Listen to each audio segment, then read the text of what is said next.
Muito obrigado. Então, vamos continuar o nosso mutirão do curso de verão, né? Que ele tem muitas sementes aí para germinar. E vamos colocar mais sementinha lá. Então, vamos agradecer agora, vamos chamar a Ódia, né? Nossa pastora Ódia está aqui com a gente, a nossa assessora, para colocar mais semente nessa terra fértil que somos nós aqui, né? Estamos aqui vários vasinhos aqui fértil, viu, Ódia? Hoje queremos ainda continuar fazendo a reflexão bíblica na pastoral com a Ódia. Então, a gente agradece mais uma vez a sua presença, que nos engrandece, nos fortalece, nos cuida, tá? A gente sai cada vez melhor, né? Claro que é bom que hoje é o efatá, que é a abertura. A gente tem que se abrir, né? Um pouquinho. Mas essa é o curso de verão, a mística, né? A lógica, a consciência, de a gente desconstruir para reconstruir. Então, a gente espera que não só nós estamos aqui, mas quem também está acompanhando a gente nas redes, depois quem vai assistir, que possa ver cada palavra de sabedoria que você nos traz, que nos faz mexer, remexer, nos rever e nos reconstruir e seguir juntos nesse mutirão, tá? Então, muito obrigado e um bom dia. Vamos lá, fica aqui no seu... Questões de ontem e vamos hoje também continuar nossa conversa agora olhando para uma tradição bíblica mais próxima de nós, porque nós somos aqui um grupo, como já falamos, diverso, de experiências religiosas e de experiências não religiosas, da não fé também. E todos e todas são bem acolhidos aqui. E ontem eu explicava que o curso de verão sempre traz alguma reflexão bíblica ou pastoral aqui, não para impor essa tradição quase como uma reafirmação do cristianismo dominante, não é? Mas a gente traz porque entende que, como falei ontem, a Bíblia não é mais um livro religioso, é um livro cultural, é um texto cultural. E textos culturais constroem realidade, organiza relações, organiza a sociedade. Essas concepções extraídas de uma leitura patriarcal e às vezes muito fundamentalista do texto, infelizmente, influencia nosso modo de viver e de se organizar comunitariamente na sociedade. E, por isso, a importância de desconstruir e reconstruir algumas visões. Ontem nós desconstruímos muitas coisas, mas também construímos muitas. E eu espero que você tenha tempo de fazer esse exercício, de pensar que reconstruções você começou a fazer ontem, no seu modo de pensar. Que imagens de Deus você começa a reconstruir? E eu acho que isso é o movimento, esse balanço que a gente recebe para depois começar a reconstruir. Imagens novas que podem reconstruir, inclusive, vida, saúde e bem viver. Era esse o desafio que nós trouxemos ontem. E hoje nós vamos olhar para outro lugar. Vamos olhar para os evangelhos. Porque essa é a experiência mais próxima de nós. Nós que somos, nos construímos a partir de uma cultura já cristã. O Ocidente foi cristianizado logo nas origens. Não por escolha, né? Mas nós passamos por um processo de cristianização total. Então, tudo que a gente construiu, até de concepção de saúde, de doença, tem a ver com a cristianização de um continente todo. E aí também repensar modos de vida e modos de construir saúde, sem repensar essa tradição cristã, é bem complexo. A gente precisa pensar isso. Eu me concentrei na figura de Jesus, do movimento de Jesus e nos evangelhos, como base para a gente pensar hoje. Mas antes de pensar os evangelhos e o movimento de Jesus e o que isso nos propõe sobre bem viver, sobre saúde, saúde mental, eu queria lembrar primeiro que, assim como lá no Antigo Testamento, havia uma cultura patriarcal que afetava, atingia a vida das pessoas, do povo, e roubava o shalom da comunidade. Na Palestina do século I, né, território, cenário histórico, onde Jesus viveu e aonde se constrói as narrativas dos evangelhos, é um ambiente também afetado pelo mesmo mal e pela mesma doença. Patriarcado nas estruturas sociais, políticas e religiosas. Jesus se move dentro dessa sociedade atingida fortemente também pelo mal patriarcal. A religião se organizava de maneira vertical, patriarcal. A sociedade se organizava assim, a política se organizava assim, e isso já aparecia, os efeitos disso apareciam aonde, primeiramente?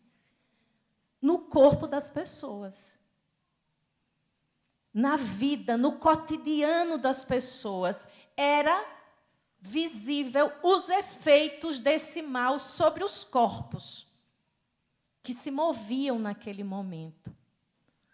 Jesus, então, que é esse quase um curandeiro, confundido muitas vezes como um curandeiro popular, se movimenta no meio dessa multidão, nessa gente atingida por diversos males, que atingiu o corpo, a mente, que adoecia as pessoas. Diz que ele se movia de grande compaixão. E compaixão é uma palavra muito bonita, né? A compaixão tem a ver com algo que você sente, se compadece no útero, se identifica, você se coloca no lugar daquele corpo que sofre. Esse é o cenário que nós vamos ver e como Jesus olhou para isso, como Jesus sentiu isso, como Jesus se integrou a esse mundo, a essa realidade de corpos tão adoecidos.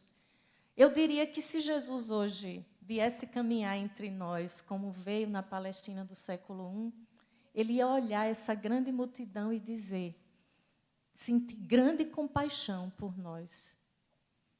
Os nossos corpos carregados, pesados, de tanto adoecimento coletivo. Não é à toa que existe uma das falas de Jesus que eu acho mais belas e que nem sempre é bem contextualizada, quando ele caminha e sente a dor dessa multidão de corpos tão adoecidos, ele diz, vinde a mim, todos, todas que estão sobrecarregados ou com cargas pesadas demais e tomai o meu jugo, ele diz, o meu jugo é leve e o meu fardo é suave. Qual o contexto dessa fala, esse dito de Jesus? Parece falar sobre corpo, uma multidão cansada, carregando carga demais, desnecessária, e vem do contexto, e aí tem tudo a ver com o nosso tema sobre saúde e leituras bíblicas libertadoras, tema que nós estamos conversando desde ontem. Esse é o contexto dessa fala, só vamos entender se a gente vai para o contexto religioso da época e do contexto das escolas judaicas rabínicas. Vocês sabem que no judaísmo antigo havia várias escolas, as escolas dos rabinos, que faziam a interpretação da lei para o povo. O povo não tinha acesso à lei. Tinha através dos rabinos, e se formavam escolas. Cada rabino tinha um grupo que o seguia e seguia os seus ensinos. E esses rabinos poderiam fazer leituras mais leves da lei ou mais duras da lei. As escolas que faziam interpretações pesadas e duras, gente, daqueles poucos mandamentos para preservar a vida que Deus entregou ao povo na sua caminhada, muito mais como um princípio de bem viver do que como ordens ou leis, depois foi se multiplicando. Na época de Jesus, já haviam mais de 600 mandamentos que uma criatura tinha que cumprir. Uma criatura humana tinha que cumprir para ser fiel a Deus e à lei. É nesse contexto que Jesus fala: vinde a mim, todos que estão cansados e sobrecarregados. Ele não está falando de outra coisa a não ser das leituras pesadas da lei, que doía no corpo das pessoas, que pesava no corpo de pessoas, de grupos mais específicos, a ponto de Jesus olhar e ter pena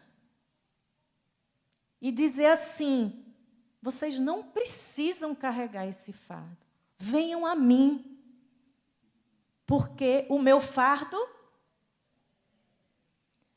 Toda a interpretação de cada escola rabínica se entendia assim, como fardo e jugo. Quando eu me comprometia com o rabino Anderson, eu tinha que aceitar o jugo dele.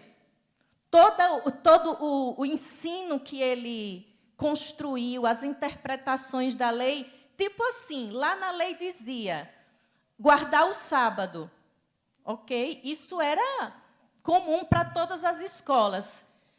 Aí começava a dúvida do povo comum. E o que é que eu posso, o que é que eu não posso fazer no sábado? Por exemplo, a escola do Anderson podia dizer assim: você pode caminhar até 5 quilômetros. Se você passar disso, você já pecou com o dia do sábado. Mas outra escola poderia dizer assim: não, Anderson, se você está sem peso nenhum, sem carregar nada, pode andar até 10 e está de boa. Entende na prática o que é o jugo e o fardo de cada rabino? Tinha fardos e jugos pesadíssimos, a ponto de, quando Jesus foi curar uma pessoa doente num dia de sábado, como foi que os outros rabinos e os outros religiosos interpretaram? Que Jesus fez o quê? Cumpriu a lei ou descumpriu a lei? Isso é fardo e jugo pesado. Até que ponto pode chegar os fardos e os jugos que as tradições religiosas jogam sobre as pessoas?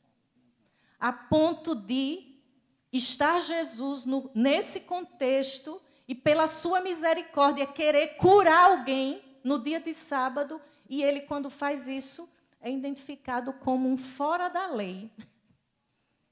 Isso é fardo e jugo pesado. Nós não vivemos em contextos tão diferentes desse.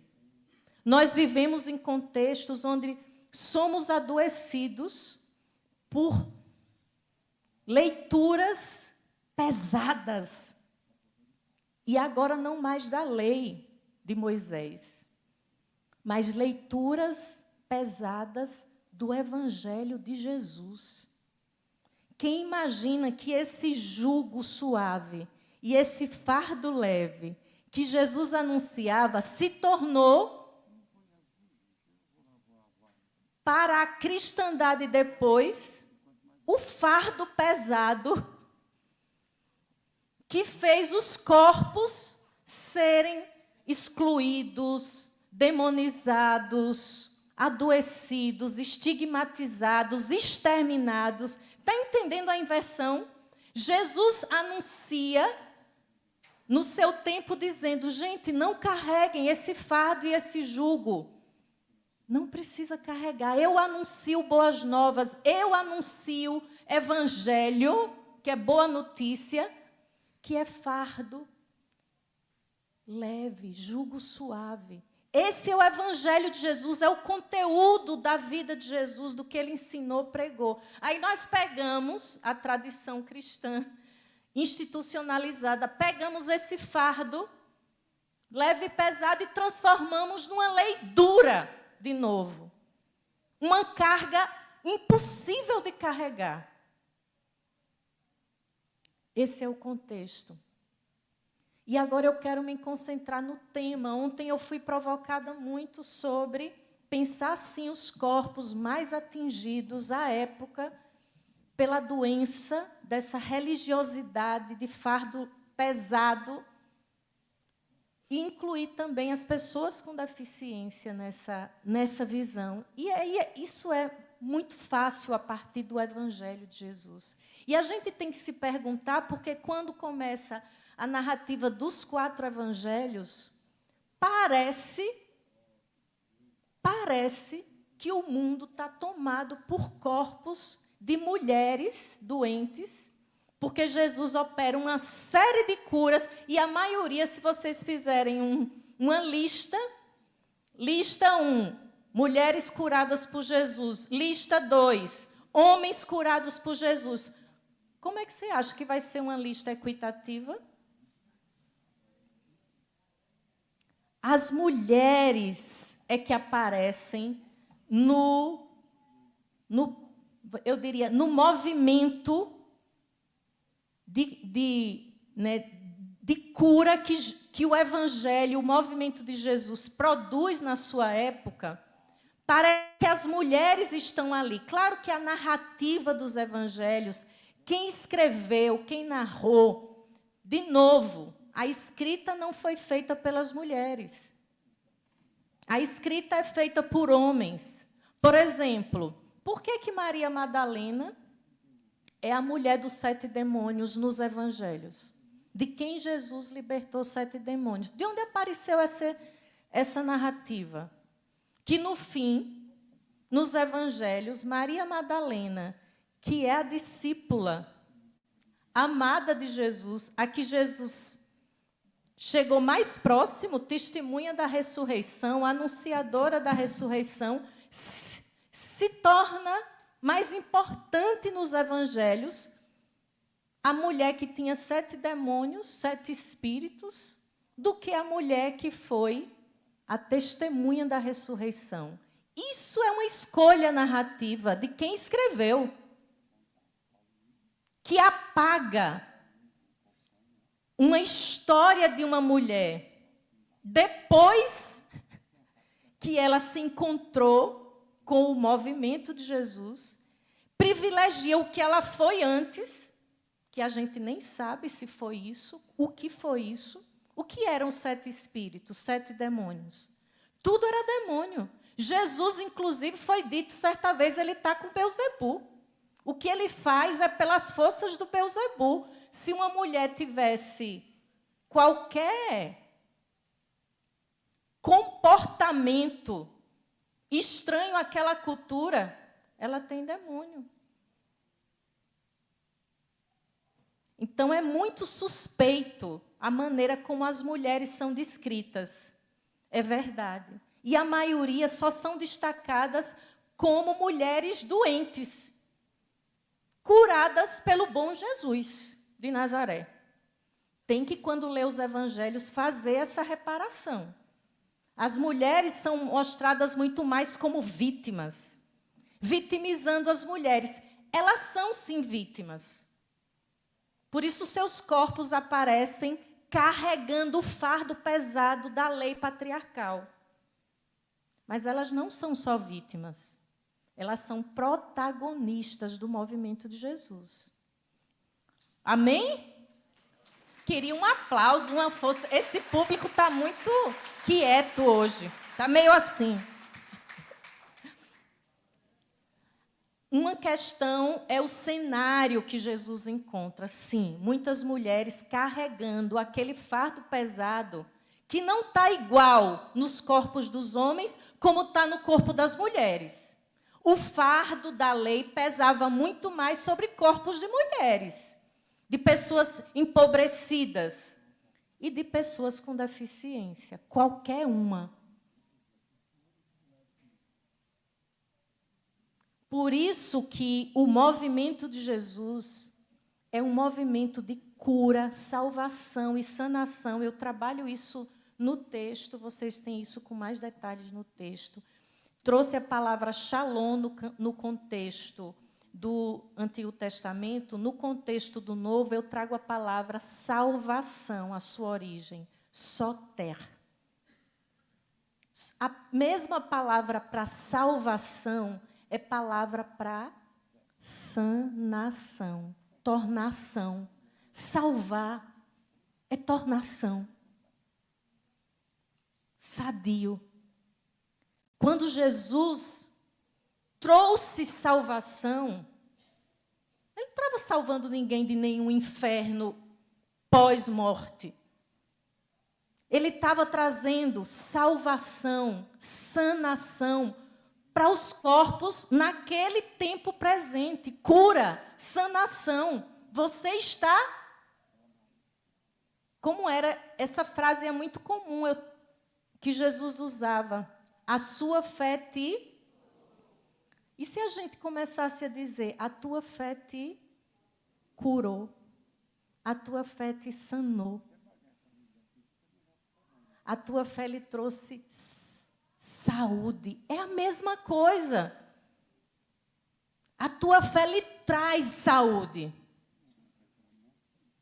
Jesus está trazendo saúde para os corpos mais atingidos pela doença daquele mundo. E, claro, esses corpos são os corpos mais vulnerabilizados, marginalizados e atingidos por aquele fardo pesado e aquela, jugo pesado produzido pelas desigualdades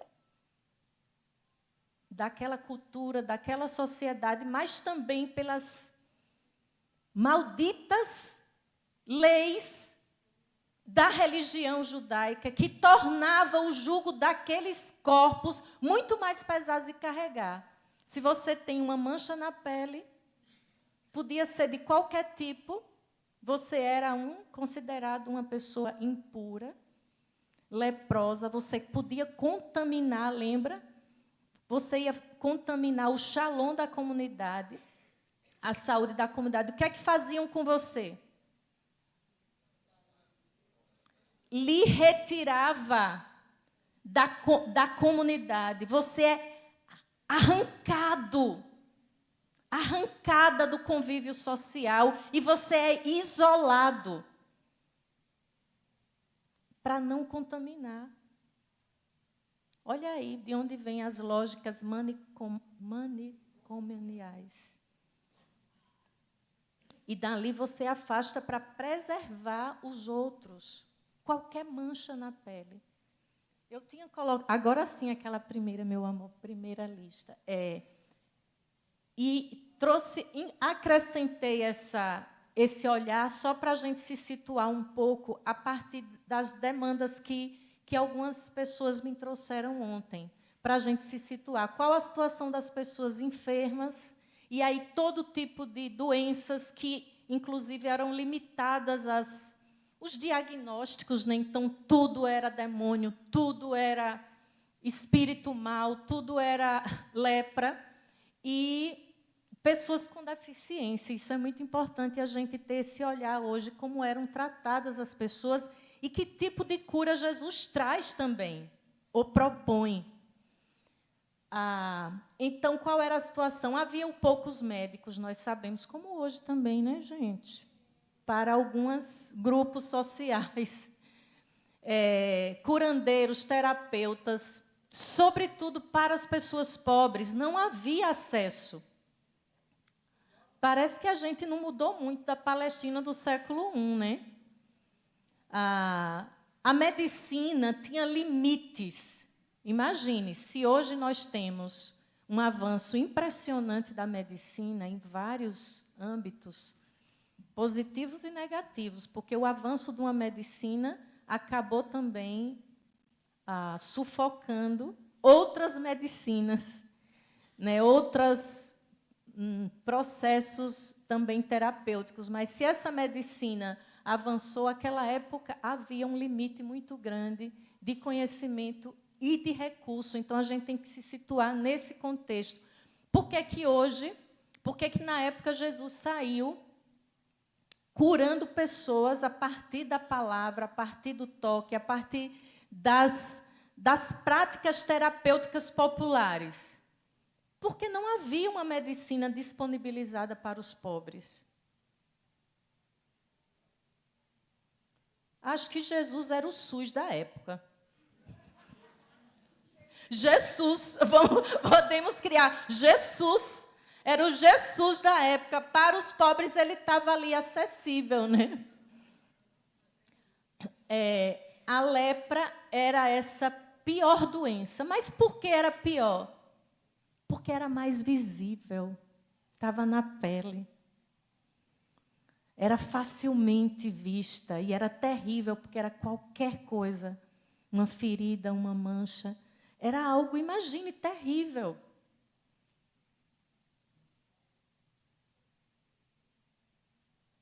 E, além de ser uma doença que não se conhecia os processos, ainda tinha o discurso religioso em cima dela, dizendo que a lepra era uma maldição divina. Inclusive, a pobreza era tida como maldição divina. Doenças que no Talmud eram comparáveis à morte. Ser pobre. Às vezes, ainda eu acho que a sociedade é assim, está por aí, não está tão longe. Ter lepra, cegueira era considerado. Gente, por isso que a cura de um cego de nascença na Bíblia, isso não tem a ver com a interpretação de milagre que, infelizmente, a igreja tomou de forma errada. A cegueira de esse texto, que é muito conhecido, nunca havia história de um cego de nascença ser curado. Por que que Jesus faz esse processo? Não é para estigmatizar aqueles que nascem cegos. É porque era para desconstruir o fardo do discurso religioso que dizia que quem nascia cego era maldição divina. Criou um fuzuê na religião da época, quando Jesus desconstruiu o discurso religioso sobre cegueira. Então, Jesus não estava ali para ser um curandeiro e sair curando pessoas. Ele estava denunciando, em cada cura que ele operava, a doença da sociedade, a doença da religião, e não a doença da pessoa doente, entende? O alvo não era a cura da pessoa doente. Cada cura de Jesus tem uma denúncia profunda da doença do mundo, da doença da sociedade e da doença religiosa. Ele denunciava que o que adoecia mais não era a cegueira para o cego. Era como a religião cegava todo mundo. A família daquele homem, privado de visão, tinha sido atingido pela doença da cegueira religiosa. Porque quando a família é chamada pelos religiosos para dar testemunho sobre se eles comprovavam que ele tinha nascido cego, diz que a família foi, com medo, enfrentar os religiosos, porque eles estavam investigando o caso. Diz que eles foram com medo, e com medo disseram assim: pergunte a ele. Quase que dizendo assim: a gente não tem nada a dizer. Porque eles podiam ser alvos da perseguição religiosa. Vê como é difícil. Então, quem era atingido pelo pior mal? Aquele jovem que nasceu sem a capacidade da visão, ou quem achava que tinha capacidade de visão e estava cego. Então, a gente tem que reler todos esses milagres, dito curas de Jesus, através de outra lente. Porque as curas não são meras curas. São processos de sanação. Também não é somente da pessoa que foi alvo da cura de Jesus, mas ele está muito mais buscando denunciar as doenças que estavam em torno dessas pessoas. Então, havia todos esses... Os pobres estavam nessa categoria de amaldiçoados, pobreza era castigo de Deus, as pessoas que eram acusadas de pecadoras, todas elas estavam também condenadas. E aí, por isso que as mulheres eram alvo principal, e porque o ministério e a pastoral de cuidado de Jesus olhou tanto para os corpos mais atingidos por aquele fardo pesado da lei, porque ali estavam as mulheres que eram consideradas impuras simplesmente por causa de um fluxo natural do seu corpo. Então, por que Jesus vai aparecer tanto pastoralmente cuidando dos mais pobres, dos leprosos e das mulheres? São as pessoas e os corpos mais atingidos pelo fardo pesado da cultura religiosa da época.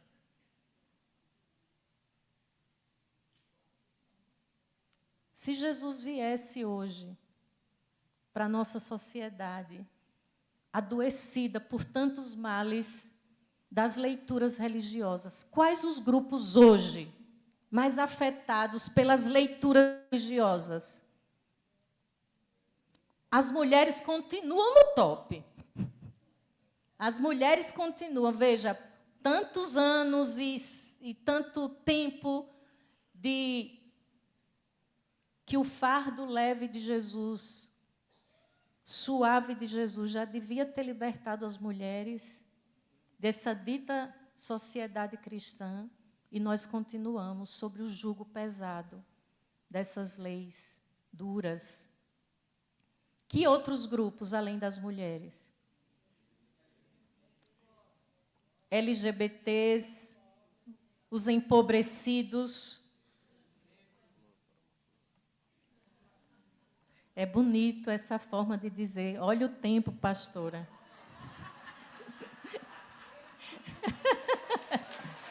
Mas isso é cuidado pastoral. Obrigada pelo cuidado pastoral. Delicado, né, gente? A gente até se sente presenteada. Então, hoje teriam os grupos, mas tem também esse grupo de as pessoas com deficiência. Como é que elas são hoje vistas, olhadas e contempladas pelas nossas leituras bíblicas libertadoras? Pelas hermenêuticas feministas e de gênero. As hermenêuticas feministas de gênero não conseguiram chegar aos corpos, por exemplo, de mulheres com deficiência. Por exemplo, eu sou uma mulher sem deficiência e luto pelo meus direitos reprodutivos. Mas uma mulher com deficiência, geralmente, ela está fazendo uma outra luta. O direito de poder ser uma mulher com deficiência e ser mãe.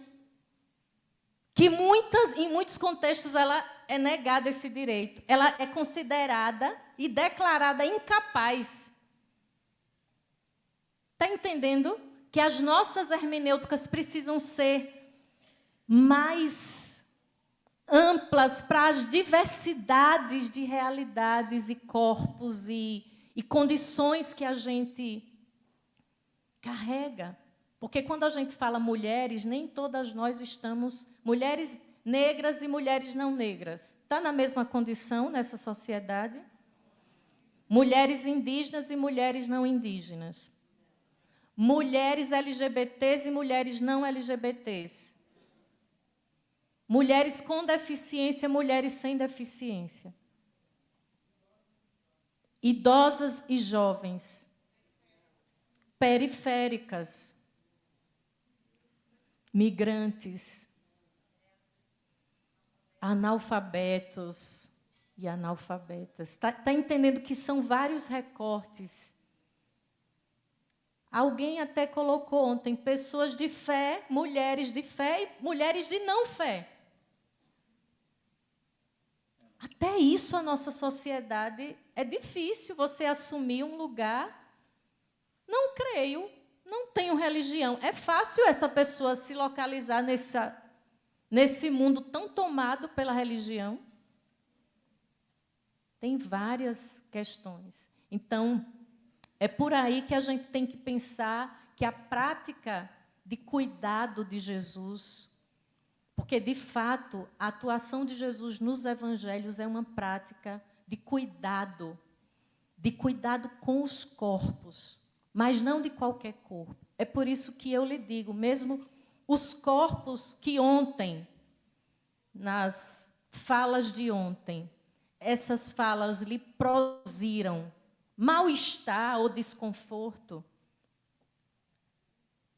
é porque quando Jesus nos propõe um evangelho onde ele privilegia cuidar de alguns corpos, ele automaticamente produziu desconforto nos corpos que estavam muito bem acomodados naquela situação. Por exemplo, os religiosos, os ditos fariseus, os escribas, os sacerdotes da época, como se sentiram com a ação de Jesus, com aquele movimento de Jesus atuando, com as práticas de Jesus? O que é que provocou nesses outros corpos? Se sentiram incomodados, ameaçados. E disseram, tem alguma coisa errada aí, porque...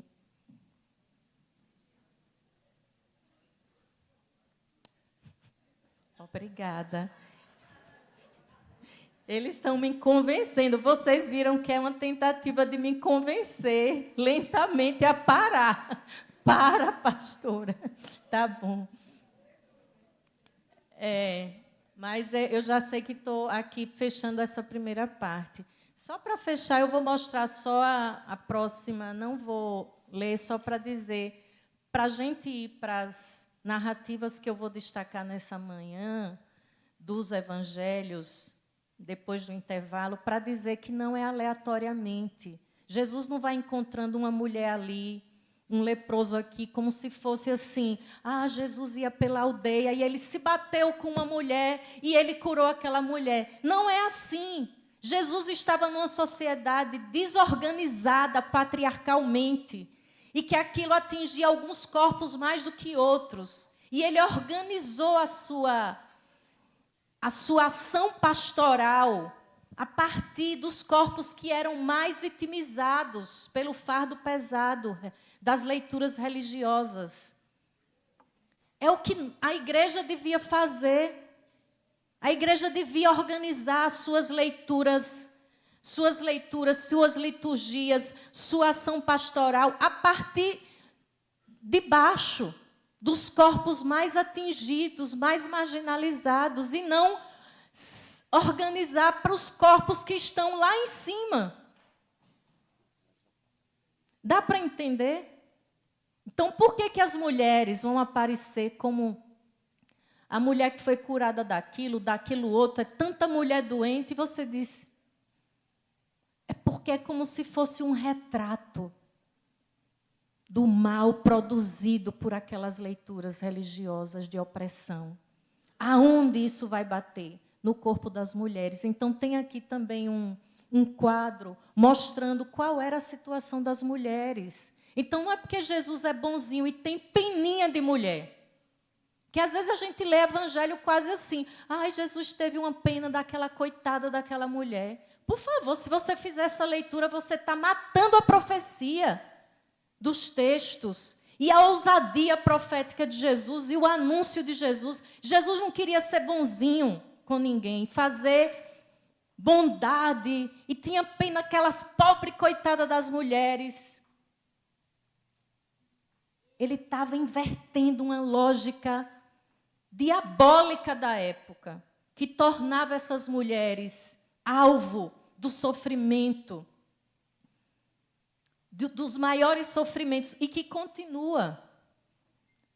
E tem aí descrito várias situações que vocês já devem conhecer, que tornava esses corpos os corpos mais vulnerabilizados da época. Então, não estou trazendo aqui todas essas provocações para lhe desconfortar por nada. É para que a gente realmente, sabe, se coloque e se imagine. E decida de que lado você vai fazer a sua leitura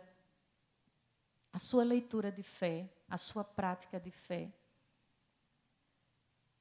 Nós precisamos tirar o nosso próprio corpo do conforto que nós vivemos, para poder a gente se aproximar da prática sanadora de Jesus, curadora de Jesus, salvadora de Jesus. E se a gente não está disposto a sair do lugar do conforto e do privilégio, a gente não consegue fazer isso. Porque lembra que o movimento do corpo de Jesus, lá em Filipenses 2, qual foi? Embora sendo Deus, não achou que ser Deus era coisa alguma que ele devia se apegar. E baixou, e desceu, e se esvaziou a forma mais humana, mais nua. Tirou a roupa divina, se vestiu da roupa humana mais esfarrapada, miserável, se fez um com os miseráveis. Não existe prática de cuidado e de salvação que não faça esse movimento. E aí, se a gente quiser ficar no nosso conforto organizando discursos e pastorais, onde o seu corpo não desce, não baixa, não se despe de privilégios, de lugares, a gente não vai conseguir fazer uma pastoral, nem uma leitura libertadora, nem do Evangelho, nem da fé, nem vai ter uma prática sanadora desse mundo adoecido. Então, trago essas informações, porque nem todas as pessoas entendem o contexto que Jesus desenvolve, sua prática terapêutica de cuidado, de sanação dos corpos. E por que nesse cenário dos evangelhos essas mulheres aparecem sendo aquelas que recebem mais dessa atenção, desse cuidado de Jesus, né? Isso tem a ver com sensibilidade, né? Com essa aproximação de corpos que Jesus fez, justamente com esses grupos mais marginalizados. Mas eu queria passar, hoje a gente não vai ter como aprofundar isso pode ser disponibilizado depois para vocês. Pode passar, querida. Aqui eu também coloco especialmente a prática de Jesus em relação aos corpos das mulheres nessa sociedade patriarcal. Então, fazendo ligação com aquele mal e aquela doença que atingia, não é, um grupo de pessoas no contexto do Antigo Testamento, aqui é outro cenário, mas o mal é o mesmo, né? E aí Jesus aparece na sua prática de cuidado, de sanação, incluindo as mulheres, curando o corpo das mulheres, defendendo. E aí eu trouxe um pouco do resumo da síntese da ação pastoral de cuidado de Jesus com esses corpos, especialmente, para mostrar que saúde tem a ver com tudo isso, que Jesus integra na sua prática. Não só curar daquilo que era enxergado como doença, mas Jesus vê também que a exclusão das mulheres é algo que precisa ser sanado. Então, ele defende as mulheres dentro dos matrimônios patriarcais. Por que Jesus, por exemplo, fala contra o divórcio? Ele não está fazendo nenhum discurso moralista, falando de casamento, que o casamento não pode ser desfeito. Jesus não está tomando esse tipo de posição. Jesus está falando, é um tema, vamos chamar, essa pauta moral do divórcio só aparece na prática de Jesus, no discurso de Jesus, porque ele está defendendo as mulheres e a parte mais atingida, porque o divórcio era privilégio de quem? Dos homens. E estava causando, inclusive, um problema social importante para as mulheres, não só um problema religioso. Essas mulheres ficavam desamparadas socialmente, quando eram descartadas pelos seus maridos, amparadas pela lei de Moisés. Veja que aquele fardo duro e pesado só era para o lado das mulheres, porque o lado dos homens abrandaram Moisés, porque diz que Moisés deu licença para os homens se divorciarem. Está entendendo que o peso, a balança era desigual, e Jesus trata do tema porque ele quer curar a vida das mulheres dessa doença patriarcal operada pela religião nos contratos de matrimônio. Então, Jesus também unge essas mulheres, luta pela sua fé, exalta suas atitudes. Ele as considera dignas, não só para ser parte do movimento, mas para o ensino, para se tornarem discípulas, mestras. Então, não é uma ação... Às vezes, a gente domestica a visão da ação de Jesus nesses relatos de cura. Jesus fica parecendo um agente social fazendo boas obras, tendo pena daquelas pobres mulheres. Não, Jesus está enfrentando um sistema desumano que atinge, sobretudo, essas pessoas que aparecem sendo curadas por Jesus. Podemos passar, não vou entrar em todos os detalhes aí, o meu tempo está mais reduzido hoje. Já passou todos? Ok, depois desse não tem outro. Ok, então o resto está no livro, porque isso aí é o que não estava no livro que eu trouxe, pode ficar disponibilizado, tudo mais está no texto, que eu vou tratar agora. E no texto, eu trago pelo menos 3 narrativas, são muitas, mas eu escolhi trazer 3 que pudesse abrir espaço para a gente destacar detalhes importantes na prática de Jesus em relação a esses corpos que curam e se curam. O primeiro corpo que aparece aí sendo curado por Jesus e que eu fiz questão de trazer é o que está em Lucas 8, esse relato de Lucas 8, 40 a 48, que é o relato daquela mulher que sofre com uma hemorragia que não para. Nós conhecemos muito esse texto. E por que eu trouxe ele? Porque é muito importante destacar que nessa ação de Jesus, nos evangelhos de cuidar dos corpos, de curar os corpos, ele faz uma questão de uma coisa, que a pessoa curada seja agente da sua própria cura. A tua fé te curou.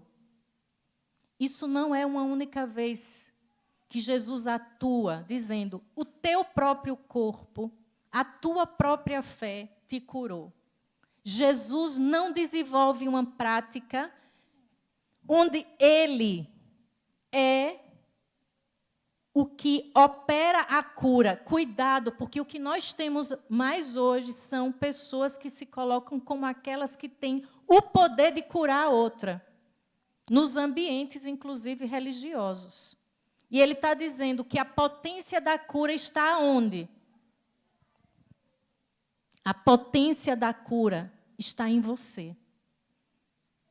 Se a gente quer desenvolver cuidado pastoral, leituras libertadoras que produzam cura, nós precisamos fazer isso seguindo nessa trilha que Jesus, nos evangelhos, nos deixa.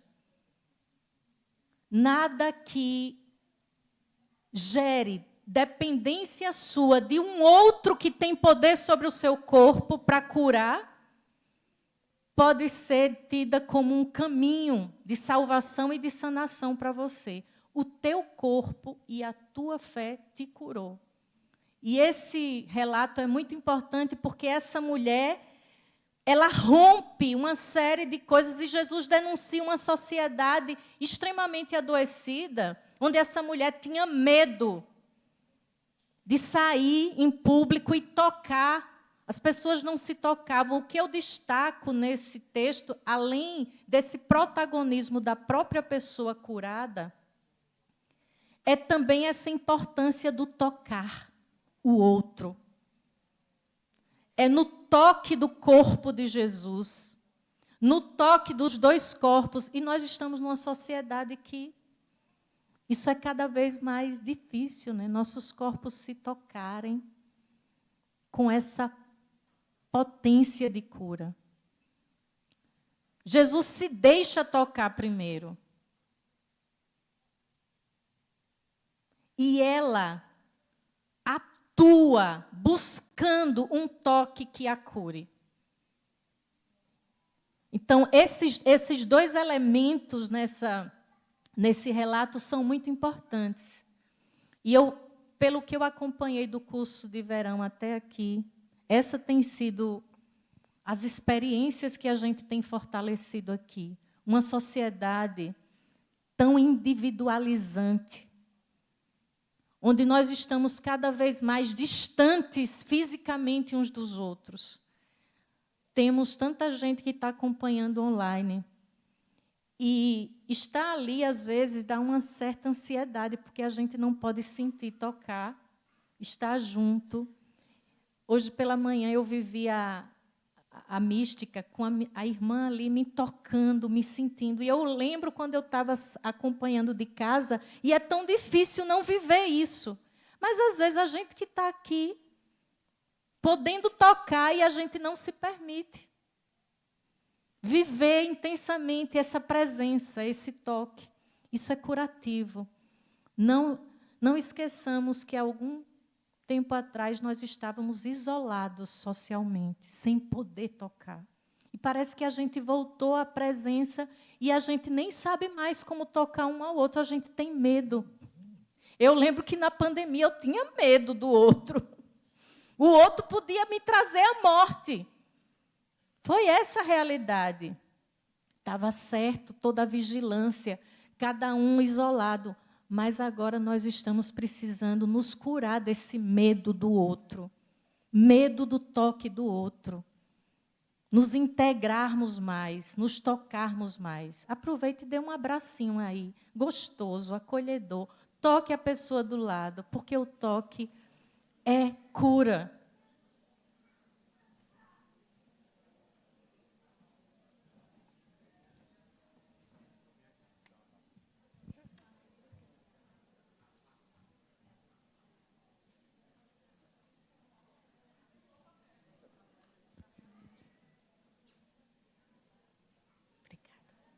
Corpos que curam e se curam. Corpos que se enxergam. A prática pastoral de Jesus foi justamente muito potente por causa disso. Jesus sentia, via as pessoas, sentia o corpo delas. E muitas vezes nós estamos, inclusive, nos nossos grupos, nas nossas comunidades, e a gente não sente o outro, não toca o outro, não percebe o outro, não enxerga o outro, sua dor. E Jesus era tão sensível que a mulher chegou discretamente por trás, porque ela podia ser acusada de ir impura para a rua, e pessoas serem tocadas por ela sem querer, e aquelas iam se tornar impuras. Ela poderia ser apedrejada, se reconhecida na multidão. E ela vai tão discreta, mas Jesus diz assim: alguém me tocou, porque de mim saiu um fluido de energia, de poder, de cura. Esse fluido que a gente hoje puxou da luz solar e trouxe para os nossos corpos. Todos os nossos corpos têm essa energia de cura. E Jesus estava nos ativando os nossos corpos para que nossos corpos fossem, né, também esses lugares de cura. Mas, às vezes, a gente só está precisando também ser tocado, ser visto. Uma outra experiência que eu destaco aí no texto, e eu gosto muito desse texto de Marcos, capítulo 7, do verso 31 ao 37. E eu coloquei o título desse texto, Um Corpo que se Abre. Essa é a história de um homem que não falava e não escutava. E Jesus se aproxima dele, primeiro tira ele da multidão, e Jesus troca fluidos corporais do seu próprio corpo com esse, se fosse na nossa época, né, ia ser escandaloso. Imagine o fluido de saliva, minha gente.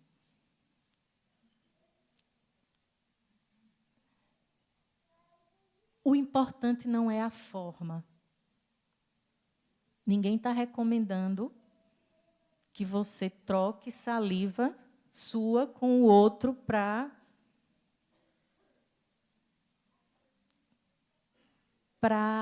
emanar de você cura. Porque tem a ver com as culturas. E Jesus faz um confronto extremamente potente nesse texto. Como eu falei, cada cura não é só uma cura, é denúncia de uma cultura. Jesus é filho de Deus, é santo, é puro. Ele era também um homem judeu, sem enfermidades. Ele é puro e tudo que ele sai dele é puro. E quando ainda na linha do puro e impuro, que vem lá do período sacerdotal, do pós-exílio, quem é puro guarda a sua pureza para si. Não mistura a sua pureza com a impureza do outro, para que você se preserve puro, limpo. Jesus inverte a lógica que ensinava a religiosa que o impuro contamina o puro. E por isso, quem são impuros, fiquem afastados dos puros. Sabe o que Jesus faz quando ele toca, se deixa tocar pelos ditos corpos impuros? Ele está dizendo, está errada essa lógica. O impuro, o puro, não se contamina com o impuro. É o contrário. Aquilo que é puro, purifica tudo mais que é considerado impuro. Jesus troca seus fluidos com alguém que é tratado como impuro na sociedade.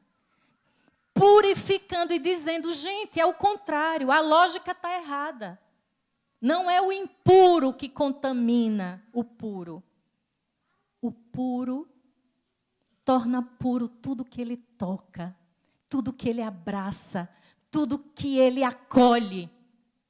Dá para entender?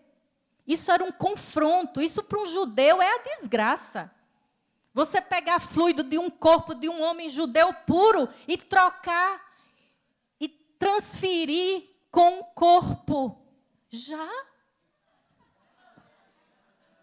Foi rápido demais dessa vez.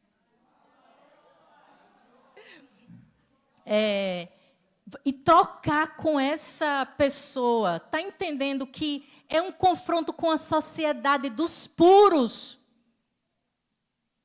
E, às vezes, sem perceber, isso se reproduz no nosso mundo, nas nossas comunidades, nos nossos núcleos. Cuidemos disso. A lógica está errada. Se você se considera puro,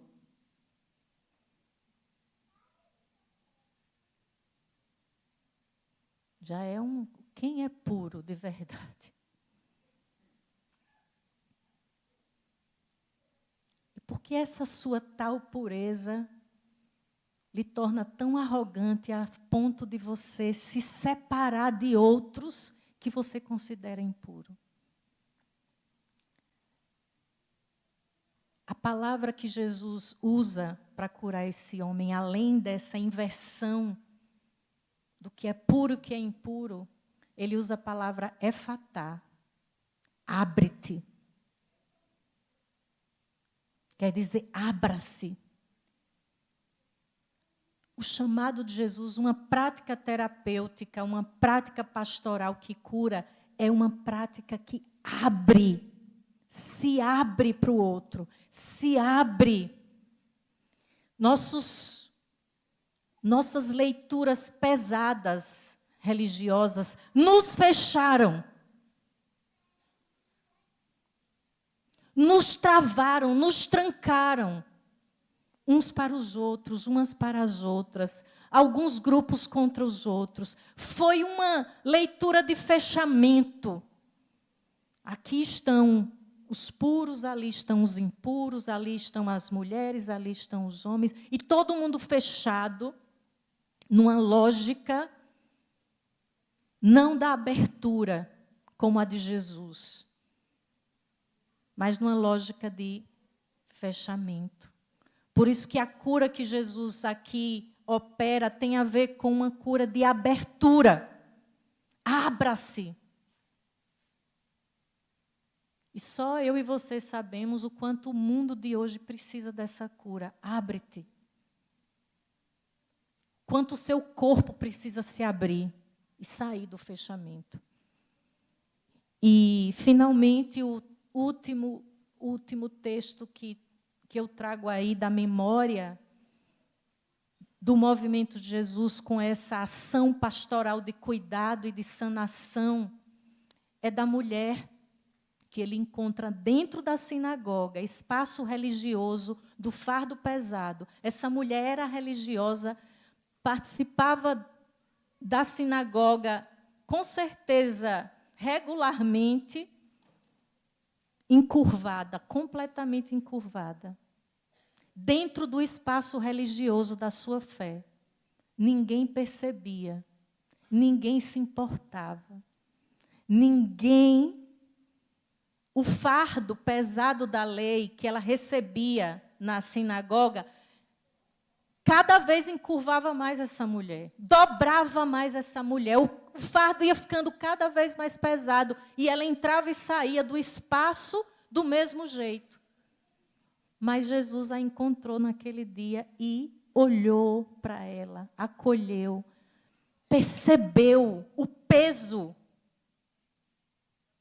Talvez foi nela que ele, com essa experiência que ele diz: vinde a mim todos os que estão cansados. Tem algumas traduções que não diz sobrecarregados, diz encurvados, sabiam? Algumas traduções, e a palavra cabe também encurvado. Vinde a mim todos que estão cansados e encurvados. Talvez ele falou isso ao perceber a história do corpo dessa mulher, todo encurvado pelo peso de uma lei dura e pesada. E ele diz, tomai sobre mim. Ele desencurva essa mulher. E, quem sabe, nos nossos grupos, comunidades, a gente precisa estar mais atento para perceber as pessoas que estão encurvadas, com o peso de uma tradição ou de uma cultura mesmo, ainda que não seja religiosa, mas que tem pesado sobre alguns corpos mais do que outros, a ponto de encurvar, de fazer a gente ter medo. Lembrei, Anderson, do trabalho ontem, que eu visitei na tenda lá, e que você relatava a dificuldade de algumas pessoas têm medo de colocar de se colocar numa tela. E esse medo que a gente tem de não só de se revelar numa tela, se revelar no mundo, onde nós somos julgados o tempo todo, estereotipados e normatizados em todas as formas. O corpo tem que ser dessa forma, o jeito tem que ser essa, tudo está muito... E a gente tem medo, e o nosso corpo fica travado, fechado, se encurva, se dobra diante de tantas normatizações pesadas. Essa prática de Jesus libertou e curou muitos corpos. Leituras bíblicas libertadoras precisam libertar os corpos. Desaprisionar os corpos, abrir os corpos. Desencurvar corpos que estão carregando fardos pesados demais. E essa é a proposta que nós trazemos como referência. Hoje nós estamos olhando mais para essa prática de Jesus. E ontem já houve uma pergunta dizendo como a prática de Jesus poderia nos ajudar a romper com esse patriarcado machista que oprime e encurva a vida de muitos homens e mulheres hoje. E aí já está um pouco a resposta dessa pergunta de ontem. Porque Jesus teve uma prática que desencurvou pessoas vítimas desse modelo patriarcal. Não é possível a gente... Não é as mulheres que têm que se libertar sozinhas.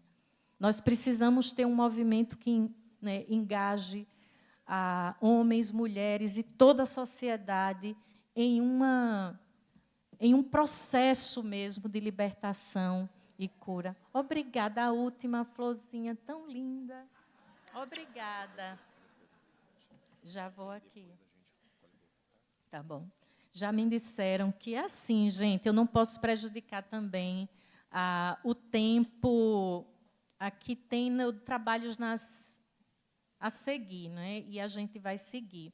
E a questão é que tem muitas perguntas que nos chegaram das tendas ontem e que eu tenho compromisso de, pelo menos, tentar aqui conversar. Deixa eu ver se eu ainda tenho as perguntas aqui. E aí, se eu falo menos, o bom é que a gente fica com mais tempo de diálogo. Então, agradeço à equipe que está me organizando no tempo aqui para eu poder privilegiar essas perguntas. E ontem nós conversamos... Deixa eu ver, eu tenho que achar primeiro. Manda-me de novo as perguntas que eu acho que eu perdi. Acho que está aqui já. E a nossa conversa de ontem mexeu com muita coisa. Algumas pessoas ficaram, que bom, pensativas, reflexivas. E eu acho que essa é a intenção de encontros como esse, né? E não importa se você não sair daqui com todas as respostas. E é muito bom que você saia daqui com muitas perguntas, se questionando, se revendo. Isso é muito bom.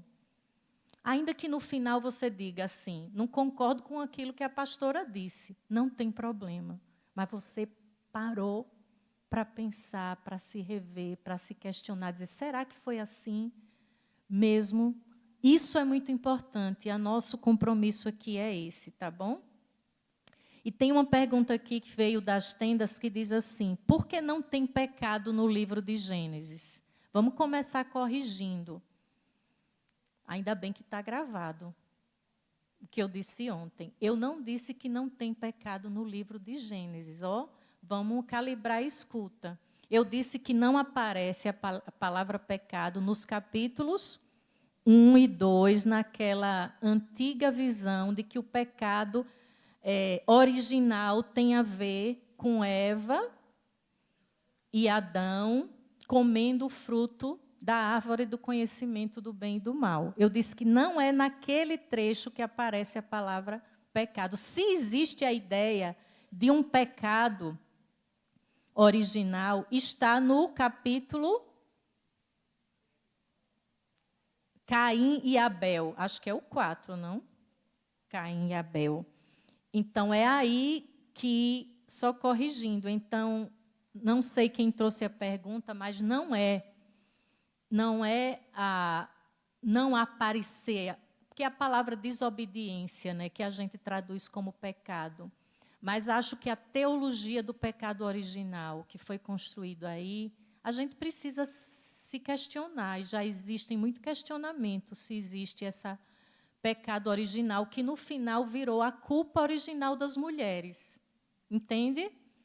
Na ideia era falar de um pecado original da humanidade, do que se construiu na tradição teológica dos pais da igreja, mas, no final, na prática, o que se faz com esses relatos míticos é se criar uma culpa original das mulheres. É ou não é? Em Eva se criou a doutrina da culpa original das mulheres. E isso nós não aceitamos mais.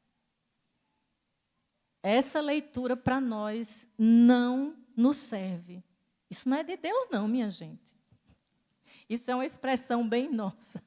Isso não vem de Deus, não. Então, assim, como eu expliquei aqui, os relatos não se propunham a dar respostas assim. Ninguém está pensando ali naqueles relatos sobre isso. A pergunta é sobre por que a desordem, a caos, por que a violência? E eles começam a falar em mitos para que as comunidades possam ir construindo suas respostas. Então, ali não tem essa resposta tão bem elaborada e a gente precisa se rever. Alguém colocou, para a ciência, somos uma máquina perfeita. Mas a frase trazida do Galiano fala que o corpo é uma festa e não uma máquina. Então, a pessoa pede para eu falar mais sobre isso. Na verdade, a frase que eu trouxe do Galiano é uma frase muito conhecida, né? E que, na primeira afirmação, é uma crítica ao modo de produção capitalista, que transforma nosso corpo numa máquina de produzir. Não é numa máquina perfeita. Ai, que fosse uma máquina perfeita. Não tem a ver com perfeição, não. É uma máquina que só serve para produzir. Nossos corpos só servem para produzir, para trabalhar, para produzir capital. Para o outro, não para si. É uma crítica ao capitalismo que coloca os nossos corpos simplesmente... Se os nossos corpos não existem para outra coisa, não sai para produzir riqueza para o capitalismo, né? Então, é uma crítica. E quando ele diz, também não é, como a religião diz, uma culpa, é tentando libertar desse fardo de que os corpos, numa tradição cristã ocidental que separa corpo e espírito, o espírito é bom e o corpo é o quê? É o mal, é a culpa, é pecado. O desejo é demonizado. Então, ele também faz uma crítica religiosa e termina afirmando que o corpo é uma festa. E o que quer dizer o corpo é uma festa? Não é um texto poético, né, gente? Não há uma só maneira de ver isso. O corpo não é só para produção. O corpo não é para ser vigiado e punido pela religião. O corpo é para viver, celebrar, Então, é um pouco o comentário que eu tenho a mais dessa frase. A outra pergunta diz, fale mais sobre como... é para mim essa, pessoal. Como é a minha vivência e como eu sobrevivo nos espaços em que eu estou presente, sendo uma pessoa crítica assim. Como é que eu sobrevivo nos espaços religiosos? Essa eu gostei dessa pergunta. Estou aqui, vivinha. Eu poderia dizer que é graça de Deus, mas aí eu queria aproveitar isso para dizer da importância do cuidado comunitário. Eu sou pastora e cuido de pessoas, mas eu também sou cuidada. Eu tenho um espaço de cuidado. A minha comunidade de fé cuida de mim. Eu acho que eu estou de pé por causa disso. A minha comunidade cuida muito de mim, me protege, me dá amparo. Tem instituições que, quando as mulheres sofrem ou sofrem por dizer o que eu digo, as comunidades são a primeira a apedrejar, a soltar a mão dela, e ela fica desamparada, sem proteção. A minha comunidade não soltou a minha mão em todos os processos que nós fizemos. E acho que isso é a razão de eu ainda resistir nesses espaços religiosos. Não só a minha comunidade de fé, que eu cuido pastoralmente, mas eu tenho outras comunidades. Quando eu sofri ameaça de morte, isso foi divulgado.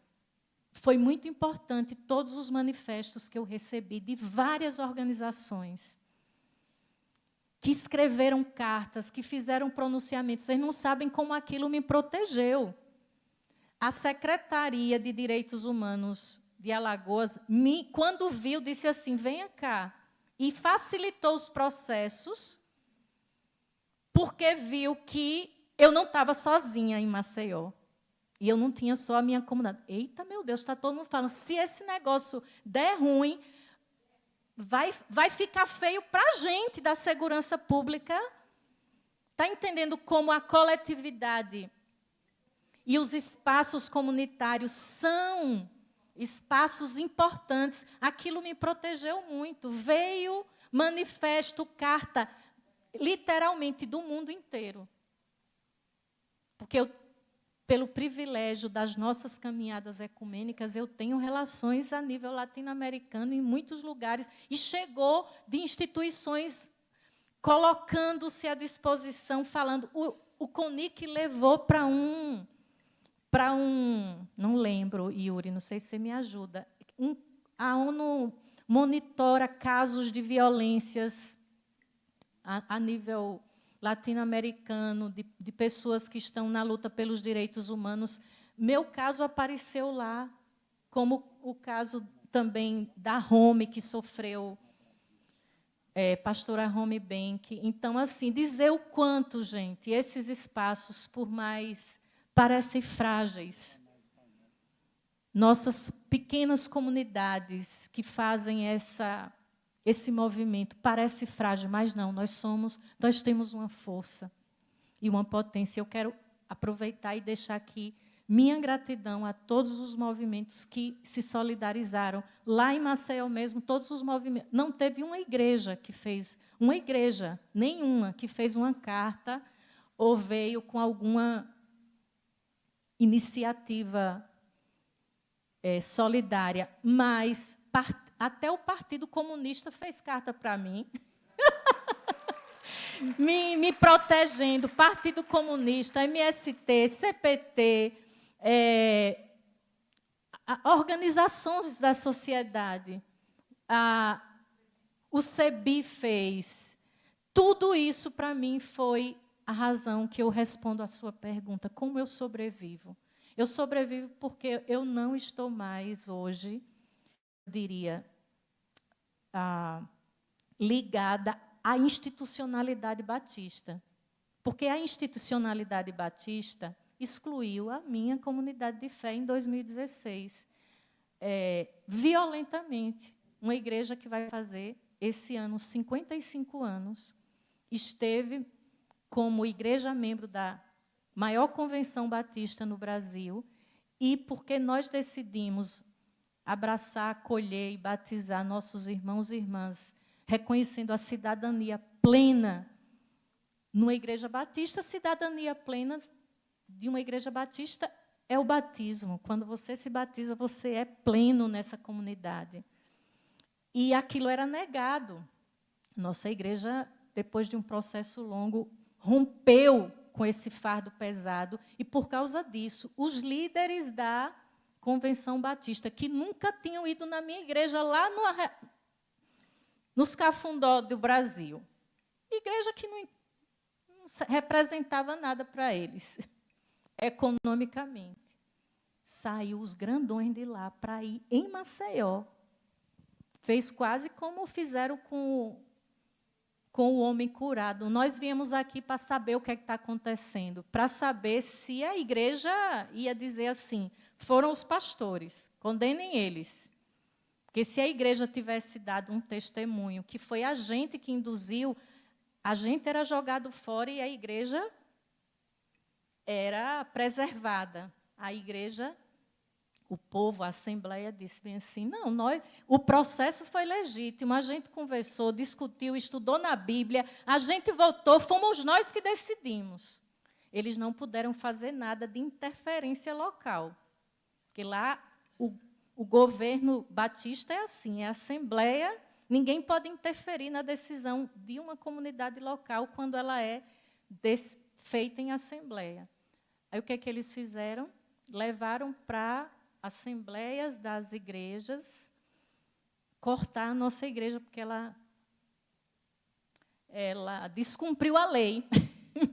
Descumpriu a lei e a igreja foi cortada. Mas a igreja, como comunidade, permanece ligada a um grupo de batistas chamado Aliança de Batistas do Brasil, é membro do CONIC, é membro do CLAI, é membro das organizações, e a gente se acolhe como igrejas de identidade batistas, mas com outras práticas, que não aquelas que a gente era obrigado a ter ligado a um outro grupo.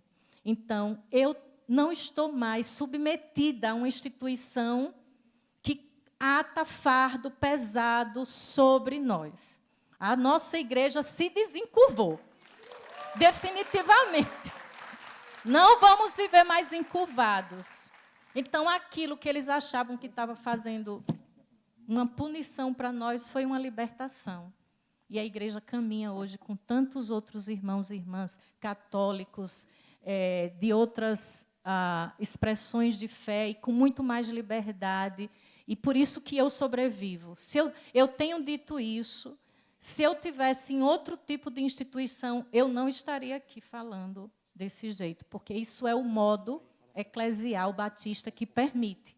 Se eu fosse luterana, era a mesma coisa, porque tem um sínodo. A igreja não decide, é a comunidade. Se eu fosse anglicana, não teria sobrevivido também, porque tem. Se eu fosse de um outro modelo organizacional, eu não teria sobrevivido. Por quê? Porque não tem essa estrutura, esse modelo. Então, eu sobrevivo por causa disso. Com Exato. Olha, tem duas questões aqui, porque estás hoje, tá? Tá bom, obrigada. É, A Bíblia que eu uso, numa das tendas ontem que eu visitei, a gente falou sobre isso, né? Das traduções da Bíblia. A que eu estou sempre usando ultimamente é essa daqui, a Nova Pastoral. Tem sido a minha, desde que lançou a Nova Pastoral, é a que eu uso e a que eu recomendo. Por quê? Porque o grupo, eu conheço a maioria do grupo de tradutores e comentadores dessa Bíblia. É gente da caminhada e biblistas muito bem preparados e sérios, mas que fazem já algumas reparações importantes, tanto a nível de tradução, porque a gente tem que ter cuidado com as traduções que a gente usa. Sempre compare mais de uma tradução. Então, se você vai ler um texto, leia em 3 traduções diferentes e compare. Então, a tradução aqui já é bastante faz algumas reparações importantes, e as notas são notas muito importantes também de contexto. Não são, cuidado com essas Bíblias. Eu falo muito para público de mulheres, né? Então, elas dizem, pastor, eu posso comprar a Bíblia da mulher? Eu digo, não, mulher, não faça isso. Corra da Bíblia da mulher. Porque a maioria dessas impressões chamadas Bíblia, agora tem capas lindíssimas. Capas fashion, evangé, para todos os gostos. Você sabe o que é evangé? Tem a moda evangé agora. Vá aqui nessa rua que vende roupa em São Paulo. Se você for lá, tem agora já a moda evangé, que é para as mulheres das igrejas andarem no look. É assim, menina. Aí tem a Bíblia evangé para as mulheres. Para tudo parecendo umas daminhas de honra, com a Bíblia branca, ou rosa, ou lilás. Gente, pura fantasia. Corram desse... Olha, os comentários são terríveis. Eles intercalam o texto com Beuso. Acho que Beuso nunca pegou uma Bíblia dessa. Aí tem um desenho de um chá. Aí diz assim, mulheres sábias edificam sua casa. Tome um gole de chá, respire e deixe fluir. Eu estou exagerando, mas é mais ou menos assim. Cuidado, não existe essa coisa de Bíblia da mulher, não. Existe uma Bíblia histórica, foi o primeiro trabalho de mulheres exegetas que comentaram a Bíblia, uma Bíblia que só recentemente foi traduzida para o português pelo um grupo da Igreja Anglicana do Brasil, porque Elizabeth Station reuniu um grupo e fez o primeiro comentário dos textos. Essa Bíblia da mulher não é popularizada. Isso não existe, esse é outro trabalho. Agora, essa Bíblia da mulher que eles vendem com capinha rosa, branca, não tem nada a ver. É tradução patriarcal, é comentário patriarcal, machista, misógino até. Não usem. Procurem Bíblias de estudo sérias. Eu gosto dessa. Tem a Bíblia de Jerusalém, que é uma boa Bíblia. E a tradução da Almeida, só a Bíblia, sem comentários. Não é porque agora tem Bíblia Almeida com comentário do fulano de tal. É perigoso. Então, você só pega o texto mesmo. O texto da Bíblia, do Almeida, é ainda uma das melhores traduções. Tradução. Agora, se você hoje... não é difícil achar uma Bíblia sem comentários, desses comentários doutrinários. Então, você tem que ter muito cuidado. Então, eu recomendo essa. A outra pergunta sobre racismo religioso. Esse ano, na minha comunidade de fé, faz 20 anos que foi organizada a Pastoral da Negritude, da Igreja Batista do Pinheiro. Então, tem 20 anos que a gente trabalha comunitariamente com esse tema do racismo religioso. Vocês sabem que foi em Alagoas que teve, há mais de 100 anos atrás, algo que ficou conhecido como a quebra de Xangô. Quem já leu sobre isso? Quebra de Xangô. Olha que contradição. Eu estou em Alagoas, que tem a honra de ser território da luta e maior resistência negra, que é o Quilombo dos Palmares, um lugar que eu recomendo a gente visitar. Quem já foi lá, visitou Quilombo dos Palmares? É uma experiência única. É algo que realmente... Mas, nesse estado, havia um racismo religioso impressionante. Eu estou lá há mais de 30 anos, então, eu fiquei impressionada quando nós chegamos lá, pelo racismo religioso que havia. E descobri essa história da quebra de Xangô, que foi um dia que, infelizmente, puxado pela Igreja Católica, e a polícia foi e quebrou todos os terreiros. Por isso que é chamado quebra de Xangô. Todos os terreiros foram invadidos e quebrados e destruídos. Isso aconteceu em Alagoas também. Isso é história do racismo religioso em Alagoas. E, consciente dessa história e da profecia que nós tínhamos que fazer, que nós organizamos a Pastoral da Negritude, que tem feito diálogos constantes com as tradições de religiões de matriz africana no Estado, tem tentado desconstruir as leituras racistas na igreja, as liturgias que também reforçam racismo. Racismo religioso existe e muito.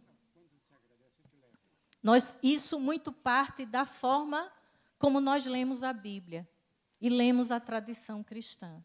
É preciso reler, assim como para curar os nossos corpos das muitas doenças, nós precisamos curar o racismo com muitas outras leituras que nos libertem desses racismos religiosos que estão tão assim, parece que está sendo retomados com muita força esse racismo religioso que nos torna intolerantes e violentos com outras expressões religiosas que foram demonizadas, né, na leitura que fizemos da Bíblia e da fé.